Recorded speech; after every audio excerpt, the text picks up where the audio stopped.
জনাব আখতারুজ্জামান রঞ্জন, আপনার কাছে যেতে চাই যে আমরা আপনাকে দীর্ঘদিন ধরে রাজনীতি করতে দেখছি।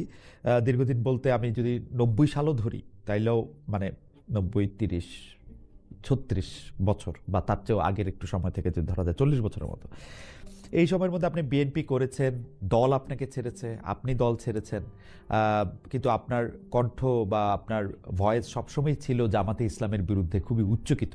আপনি মুক্তিযোদ্ধা হিসেবে আপনার নিজের পরিচয় দিতে গিয়ে বেশিরভাগ সময় আমরা দেখেছি যে জামাতে ইসলামীকে আপনি এক হাত নিয়েছেন।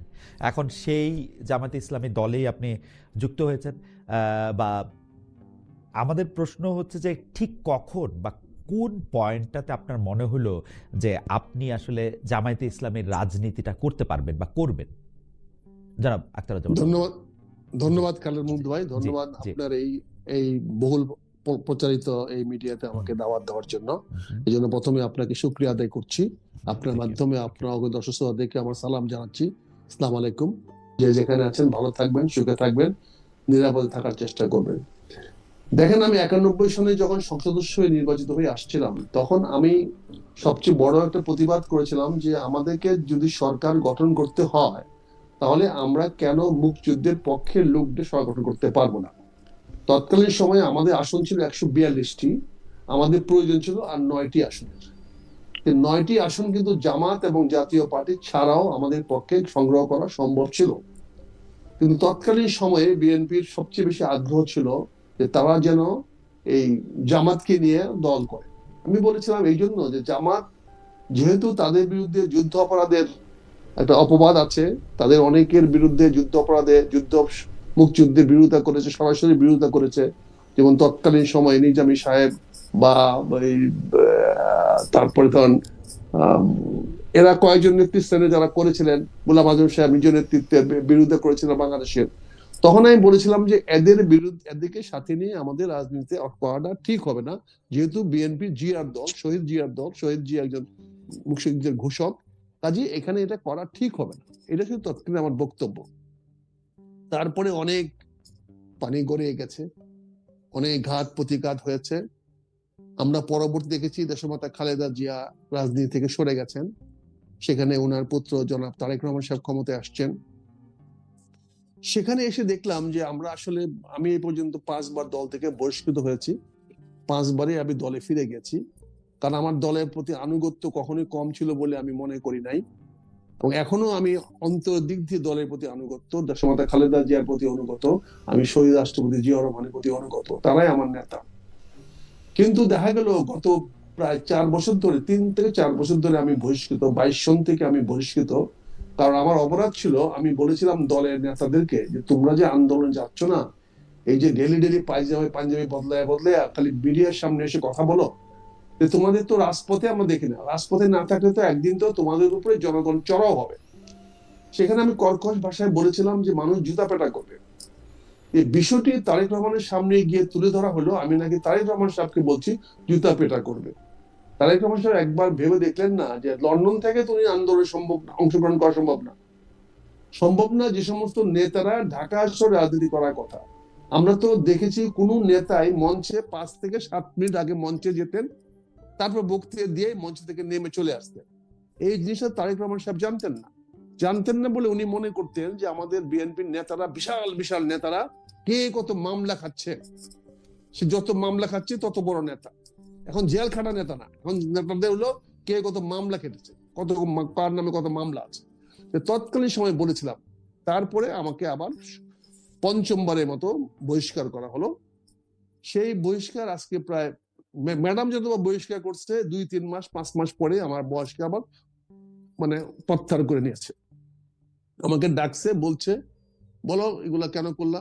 আমি বলছি, বলাবো ঠিক আছে যাও দল করো গে, কাজ করো গে, বাস ম্যাটার ফিনিশড। বলছি হয়তো কোনো কারণে 3 মাস 6 মাস 5 মাস 6 মাসের বেশি হয় নাই, কোনো কারণে আমার বহিষ্কারের। কিন্তু এই বছর তারেক রহমান সাহেব 3 বছর ধরে আমাকে ঝুলায় রাখছে। শুধু ঝুলায় রাখেন না, উনি এত বেশি ভিন্ডিক্টিভ হয়েছেন যে আমার সামনে দলের কোনো নেতা কথা বললেও তিনি তাকে বহিষ্কার করে দেন। আমার স্কুলের মাঠে নাসির বলে একটি ছেলে, অত্যন্ত উদীয়মান ছেলে। রঞ্জন ভাই, একটু যদি সংক্ষেপে বলতেন, মানে আমাদের আরো অনেক প্রশ্ন ছিল। মানে জি বেশি আমি সংক্ষেপে এই যে জি বলছি না জি পটভূমিকাটা আপনি জি বুঝবেন। জি সে নাসির ছেলেটা ঢাকা ইউনিভার্সিটির তুখুর ছাত্র নেতা। হুম সে আমার স্কুলে মাঠে এসে কেন খেলা উদ্বোধন করলো, সে তাকে বহিষ্কার করে দিয়ে আসলো। হুম আমি অত্যন্ত আঘাত পেয়েছি। হুম যাই হোক, তারপরে এই পট পরিবর্তন হয়েছে। হুম এই পট পরিবর্তনের পরে আমার এলাকার মানুষ অনেক আবদার করেছে, মিটিং করেছে, জনসভা করে বলেছে বহিষ্কার উদ্দেশ্য করার জন্য, কিন্তু সে বহিষ্কার উনি প্রত্যাহার করে নেন নাই। হুম এমনকি এইবার যে নমিনেশন দিয়েছেন সেখানেও আমাদেরকে কোনো জিজ্ঞাসাবাদ করেন নাই। আমি নির্বাচন করব না আগেই ঘোষণা দিয়ে দিয়েছি।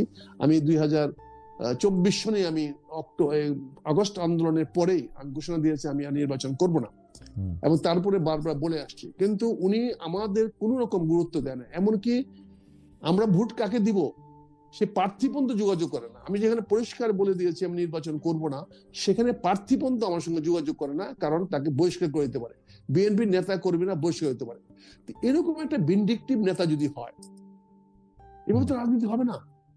এই যে তিনি 30 তারিখে দেশমাতা খালেদা জিয়া মারা গেছেন, এমন কি প্রয়োজন ছিল যে 3 দিন ওই দিনই 3 জন নেতাকে বহিষ্কার করতে হবে? হুম। উনি কি বহিষ্কারের নেতা? এটা কোন না মানে রাজনীতির ভাই? মানে কিছু হলে বহিষ্কার করে দেবেন, না মানে বেশি হলে আপনি শোকজ করেন, মে- বিচার করেন, মে- একটা বিচার দেখেন, মে- বলেন। হ্যাঁ, জি মেজর রঞ্জন, আমরা মানে আপনার ব্যাপারটা একটু বুঝতে চাইতেছিলাম যে মানে যেহেতু আপনি দল থেকে বহিষ্কার হয়েছেন, সেহেতু আপনার যেহেতু জামাতে ইসলামী আপনার আদর্শের বিপক্ষে থাকলেও আপনার এখন জামাতে ইসলামীতে যাইতে বাধা নাই, কারণ আপনি নেতাকে একটা শিক্ষা দিতে চাচ্ছেন, তাই তো? নেতাকে শিক্ষা দেওয়ার ব্যাপার না, কোন অবস্থাতে না, নেতাকে শিক্ষা দেওয়ার জন্য না। এখানে যেহেতু আমার কোনো অবস্থান নাই, হুম আমি দল করি না, দলে আমার কোনো পদ নাই, সদস্য নাই, এবং দল করতেও পারছি না, এমনকি আগামী নির্বাচনে কাকে ভোট দেব সেটা করতে পারছি না। হুম তার মধ্যে আবার তারেক রহমান সাহেব একটা বক্তব্য দিলেন, যে উনি বললেন যে না ওই যে একটা একটা একটা একটা যা- একটা একটা শব্দ আছে না, রিটায়ারমেন্ট। তার মানে retirement। আপনাকে আপনাকে আপনাকে রাজনীতি করতেই হবে কেন, মানে মানে এটার কি কোনো ম্যাডাম একটা- ম্যাডাম ম্যাডাম রিটায়ার করলেন না কেন? না না, সেইটা তো দলের সাথে তার Retirement- এতখানি পার্থক্য হয় না, রাজনীতি- দলের সাথে না না এতখানি পার্থক্য না না, কোথায়? রাজনীতি রিটায়ারমেন্ট করা, রাজনীতি রিটায়ারমেন্ট বলতে কোনো জিনিস তো নাই। রাজনীতি মানুষ আমূর্তি করে, আমাকে কেন রিটায়ারমেন্ট করতে হবে? আমার চেয়ে বড় বড় বয়সের আপনি- লোকেরা কি বিএনপিতে নাই? আপনি 35 বছর যে কথা বললেন সেই কথার বিপক্ষে, এমনকি আমরা দেখেছি যে একটা ওয়াজের অনুষ্ঠানে আপনি দাঁড়িয়ে যে কথাগুলি আপনি বলেছেন, আপনার কি এখন নিজের কথাগুলি নিজের গায়ের উপর লাগছে কিনা, সেই অর্থে আমি বলতেছিলাম যে আপনার যখন সে ওয়াজে মিলতেছে আমি না। কি বলেছি? ওয়াজে আমি না কি না, বলেছি? ওয়াজে না, বলেছি আপনি আপনি ওয়াজের কথা আপনি, আমি বলতেছি যে ওয়াজের ওখানেও আপনার বিরুদ্ধে এক ধরনের প্রতিবাদ হয়েছে, সেইখানেও আপনি এক ধরনের কথা না বলছেন। না, সেই ওয়াদের প্রতিবাদ যারা করেছে তাদের বিরুদ্ধে তো আমরা বলেছি, যারা মিথ্যা ওয়াজ করে, যারা ভুল কোরআন শরীফ বলে, তারা তো জামাত না, তাদের বিরুদ্ধে আমি বলেছি। আর জামাতের বিরুদ্ধে যখন আপনি বলছেন অসংখ্যবার, আপনি, আমি নিজে দেখেছি যে অনুষ্ঠানে মানে রঞ্জন ভাই, আমরা তো আসলে আপনাকে একজন বিশিষ্ট মুক্তিযোদ্ধা এবং আপনি খুব সুন্দর বলেন, কিন্তু কিন্তু আপনি যেই জামায়াত বা জামায়াতের সম্ভাবনা নিয়ে যে আসতো, তার বিরুদ্ধেও আপনি খুব রাগ হয়ে যেতেন, বকাঝকা করতেন, ধমক দিতেন। অবশ্যই করতাম, আপনার সামনে আপনার অনুষ্ঠানে করেছি, জি করেছেন, আপনার অনুষ্ঠানে জি আপনার একটা জি অনুষ্ঠানেও করেছি। জি, আমি তারা- অনেক সময়, তারা- কিন্তু তারা- সেই জায়গা তারা থেকে কেন এখন হ্যাঁ, তারা কেন এখন আমাকে বকাঝকা করে বলেন? কারা না, আপনাকে বকাঝকা করারটা ব্যাপারটা এরকম, আপনি নিজেকে কেমনে মানে এই ব্যাপারটাতে কনভিন্স না না, করলেন, সেই সেইটাই আমি ব্যাপারটা জানতে তাহলে চাইছিলাম। তাহলে আমাকে বলতে দেন, কথাটা শেষ করতে জি দেন। জি জি, যদি একটু সংক্ষেপে বলতেন ভাই। হ্যাঁ, তা আমি সেখানে কি বলেছি? আমি যখন তারেক রহমান সাহেব বললেন যে জামাত ইসলাম লক্ষ লক্ষ মানুষকে হত্যা করেছে, তখনই হত্যা করেছে যখন শুনলাম, তখন আমি এর পরের দিনই আমি কলকাতায় একজন সাংবাদিকের সঙ্গে আমি একটা ইন্টারভিউ দিলাম। 16 ডিসেম্বরের উপলক্ষে আমার কাছ থেকে একটা ইন্টারভিউ নিল তারা। হুম হুম, ওখানে আরেকজন ব্রিগেডিয়ার সাহেবকে ইন্টারভিউ নিল।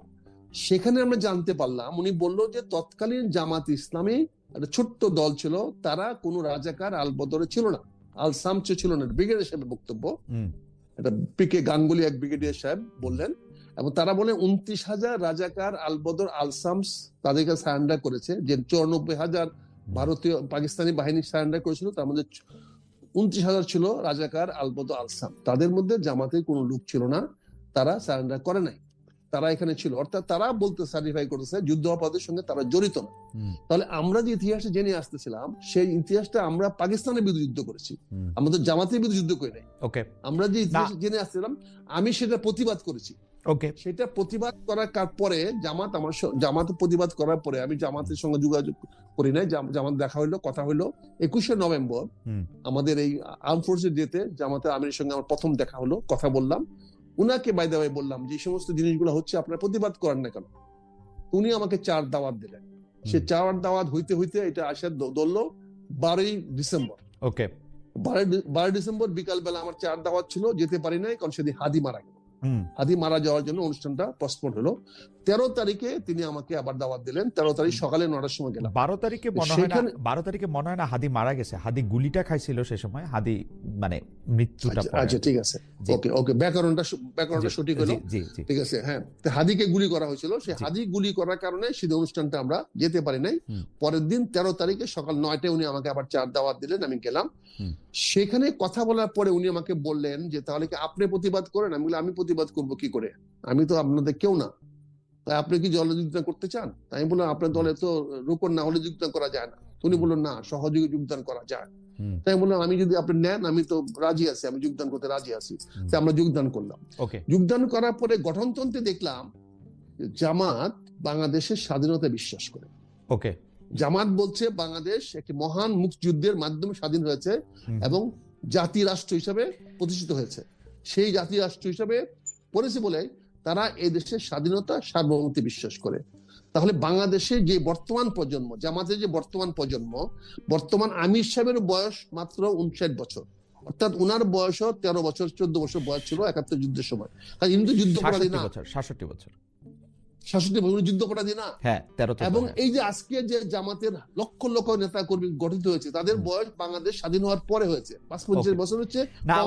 আমার মনে যে রঞ্জন ভাই, আপনার কেন আপনি মনে হইলো আপনি জামায়াতকে মনে করেন যে বাংলাদেশ স্বাধীনতায় বিশ্বাস করে, বা আপনি গঠনতন্ত্রে দেখেছেন জামায়াতের অবস্থানও আপনি এটা পরিষ্কার করেছেন, আপনাকে ধন্যবাদ।